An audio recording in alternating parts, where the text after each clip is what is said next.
मोहम्मद शौकत 26 साल उम्र, सफ़ीर हुसैन 37 साल और मोहम्मद शब्बीर 32 साल उम्र। ये तीन लोग मारे गए, मौत के घाट उतार दिए गए। समझ में नहीं आ रहा था कि कैसे क्या हुआ। सुबह से खबरें गश्त कर रही थी और समझने की कोशिश कर रहे थे कि क्या मामला है, किस तरह से मारे गए हैं। इनकाउंटर के दौरान क्रॉस फायरिंग में मारे गए ये लोग, कहाँ क्या हुआ। इंटरनेट सर्विसेज बंद थी, मीडिया को अंदर जाने की इजाज़त नहीं है और ये सब खबरें गश्त कर रही हैं। अब ये सब आपने सुना और उसके बाद आप भी सोच विचार कर रहे होंगे कि क्या हुआ। लेकिन अभी मैंने एक इन्फॉर्मेशन, डायरेक्ट इन्फॉर्मेशन का एक ट्वीट पढ़ा। उस ट्वीट के अंदर लिखा गया था कि इन लोगों को कंपनसेट किया जाएगा और इन लोगों को कंपनसेट करने के साथ साथ इनके रिश्तेदारों को नौकरी भी दी जाएगी। और ये वाक़या पुंछ का है और पुंछ में कुछ दिन पहले सब चंगा सी का एक नमूना आपने पहले भी देखा था, जब आपको याद होगा 5 जवान शहीद हुए। और उसके बाद उससे पहले भी ये सिलसिला चला आ रहा है। पूरा इलाके की बात करें रजौरी पुंछ में, तो साल के इस बार 24 के करीब मिलिटेंट्स और 21 के करीब जवान शहीद हुए हैं इस इलाके में।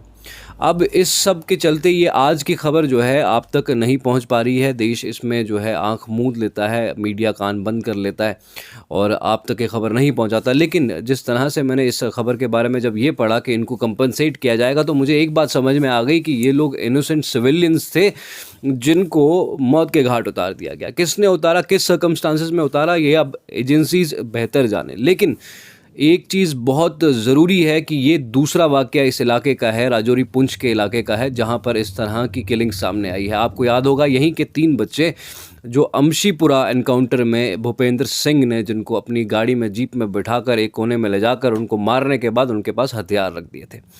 तो अब ये वाक़या दूसरा सामने आया है जहाँ पर 3 सिविलियंस, जिनकी उम्र मैंने आपको बताई और नाम भी बताया। इससे आपको थोड़ा बहुत अंदाज़ा ज़रूर हो गया होगा कि इस कदर परेशानी में पुंछ और रजौरी के लोग इस वक्त। हम उनके साथ हैं, हम उनकी तकलीफ़ में उनके साथ हैं।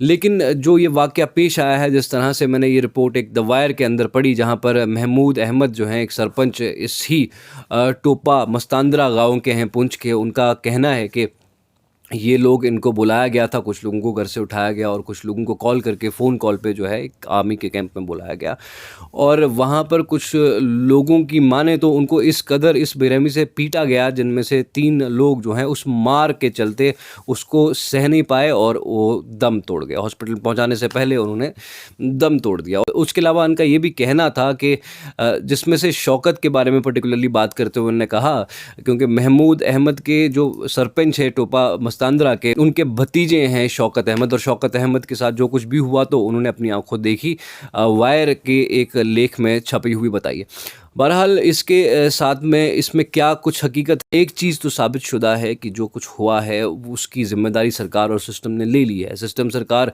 इसकी ज़िम्मेदारी लिए बैठा है और उन्होंने अनाउंस किया है कंपनसेशन भी। लेकिन कंपनसेट करने से क्या ये कीमती जानें वापस आ सकती हैं? और क्या इस तरह का माहौल कि सब चंगासी की गवाही देता है, क्या इस तरह का माहौल हमें ये बता सकता है, समझा सकता है कि सब कुछ सही हो रहा है, सब नॉर्मल है जम्मू कश्मीर के अंदर और ख़ासकर रजौरी पुंछ के अंदर? और अगर है तो फिर ये नॉर्मलिसी का असली चेहरा है या जो आप छुपाने की कोशिश कर रहे हैं वो है? तो इस वक्त जो है गम का माहौल पसरा है रजौरी पुंछ के लोगों के अंदर। इस वक्त ये 3 जवान जहान लोग जो हैं मौत के घाट उतार दिए गए हैं। किन वजूहात के चलते, किसने हैं, इंक्वायरी इस पर इनिशिएट हो चुकी है। लेकिन एक चीज़ ज़रूर है कि अगर इसको नॉर्मलिसी कहते हैं, अगर इसको किसी भी तरह से किसी भी मामले का सल्यूशन या हल निकालना कहते हैं, तो मैं यकीनन ये आपसे कहना चाहूँगा कि आप किसी वहम गुमान में हैं, किसी गलतफ़हमी का शिकार हैं। क्योंकि जिस तरह से आप डील कर रहे हैं रजौरी पुंछ के अंदर, ये कोशिश ये लगती है कि यहाँ पर इस मिलिटेंसी से लड़ने के बजाय आप कहीं रेबेलियन को पुश करने की कोशिश तो नहीं कर रहे।